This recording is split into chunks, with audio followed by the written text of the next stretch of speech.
राजस्थान में तो आंकड़े अब ऐसा लग रहा है कि फिक्स से नजर आ रहे हैं, तो वहां पे क्या रिएक्शंस अभी है, पहले वो उसकी जानकारी दे दीजिए।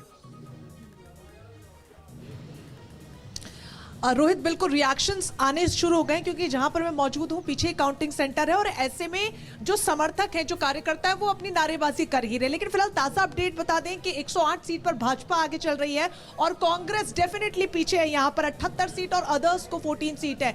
लेकिन चौंकाने वाली बात यह है कि जो महत्वपूर्ण सीटें हैं, जो हॉट स्पॉट है, जोटवाड़ा की अगर हम बात करें, वहां से राजवर्धन सिंह राठौड़ पीछे चल रहे हैं। 5 राउंड की काउंटिंग हो चुकी है। हालांकि सबसे आखिरी में नतीजे जोटवाड़ा के डिक्लेयर होंगे क्योंकि 22 से 25 राउंड की मतगणना वहां पर होनी है। लेकिन अच्छी बात कांग्रेस के लिए सिर्फ यही है कि 2 बड़े चेहरे अशोक गहलोत और सचिन पायलट दोनों ही अपनी अपनी सीटों से, सरदारपुरा से अशोक गहलोत और टोंक से सचिन पायलट, दोनों आगे चल रहे हैं। लेकिन बाकी सीटों पर कांग्रेस का पीछे होना कांग्रेस के लिए आने वाले समय में मुसीबत लेकर सामने आ सकता है। बात वसुंधरा राजे सिंधिया की भी इसलिए महत्वपूर्ण हो जाती है क्योंकि झालरापाटन सीट से वो है, उनकी पुश्तैनी सीट मानी जाती है। 5 बार की वो सांसद है, 4 बार विधायक रह चुकी है, 5वीं बार विधायकी लड़ रही हैं। ऐसे में 60 रैलियां उन्होंने वहां पर की है। लेकिन अब वहां पर जो आंकड़े सामने आ रहे हैं उसमें भी भाजपा के लिए कम से कम पॉजिटिव साइंस देखने को मिल रही है। तो on the other hand Ashok Gehlot की भी बात करें तो 60 रैलियां उन्होंने भी की, लेकिन कहीं ना कहीं बीजेपी भारी इसलिए पड़ी क्योंकि जो star campaign Bharatiya Janata party की तरफ से देखने को मिला। एक बार रंजना, मैं आपको रोक के स्क्रीन पर जो तस्वीर है वो एक बार पहले दर्शकों के सामने रख देते हैं, उसके बाद हमारे साथ जो मेहमान है उनसे भी बात करूंगा। सबसे पहले आप मध्य प्रदेश का आंकड़ा देख रहे हैं, तो मध्य प्रदेश में यहाँ बीजेपी लीड करती हुई दिख रही है और बीजेपी अभी 142 सीटों पर आगे दिख रही है, कांग्रेस 85 पे। राजस्थान की तस्वीर देखिए, बीजेपी 107 पे, कांग्रेस 82 पे, अदर्स 10 पे। छत्तीसगढ़ का आंकड़ा बहुत दिलचस्प हो गया क्योंकि शुरुआती रुझान में कांग्रेस कहीं ना कहीं मेजोरिटी के पास थी और यहाँ पे वो तस्वीर बदल गई है और बीजेपी 49 पे, कांग्रेस 40 पे। हालांकि तेलंगाना में जो आंकड़ा है वहां पे कांग्रेस बड़ी पार्टी के रूप में आ रही है, लेकिन ये छत्तीसगढ़ के आंकड़ों पे एक बार कांग्रेस से रिएक्शन लेना चाहिए पयोधी हमें। राकेश शेट्टी साहब क्या कह रहे हैं सर? अभी कांग्रेस वहां पर अचानक से पीछे जाती नजर आ रही है, इसको भी हम अर्ली रुझान ही मान रहे हैं, लेकिन फिर भी क्या ऐसा लगता है कि भूपेश बघेल की कैंपेनिंग को चोट बीजेपी कर गई?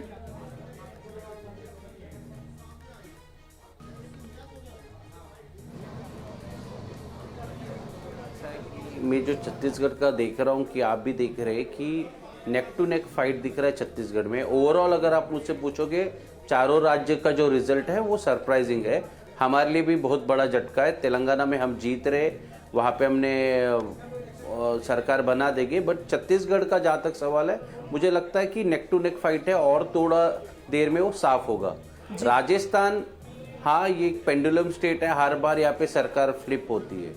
मध्य प्रदेश अगेन ये बहुत ही सरप्राइजिंग है क्योंकि जो ग्राउंड रिपोर्ट्स था, जो आप लोग का एग्जिट पोल भी था, वहाँ पे हम सरकार बना रहे थे, वहाँ पे मुझे ऐसा लगता है कि ये कांग्रेस के लिए भी बहुत बड़ा झटका है।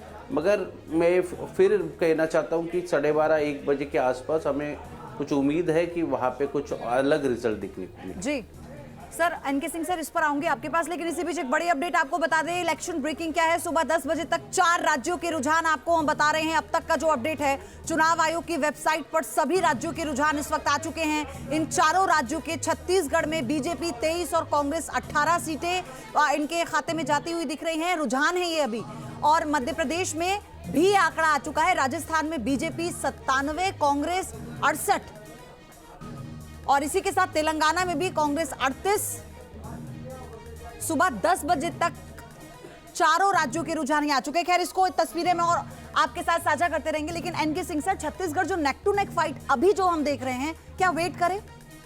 देखिए, थोड़ा वेट तो करना पड़ेगा, लेकिन ये हमें लग रहा है कि ये अचानक एक टर्न हुआ है और जब बैलेट्स पूरे खुले हैं उसके बाद से ये दिखाई दे रहा है कि बीजेपी ने बढ़त काफी बना ली है और ये लगातार चल रहा है, कांग्रेस का नीचे आ रहा है। तो ये मुझे लगता है कि ये टर्निंग पॉइंट है जिसमें कि बीजेपी 3 राज्यों में बहुत अच्छा परफॉर्म कर रही है, जबकि ये अपेक्षा थी कि सब 2 राज्यों में तो करेगी, लेकिन तीसरा छत्तीसगढ़ के बारे में लगभग हर आदमी सुनिश्चित था। ये अपने आप में एनालाइज करने की चीज है।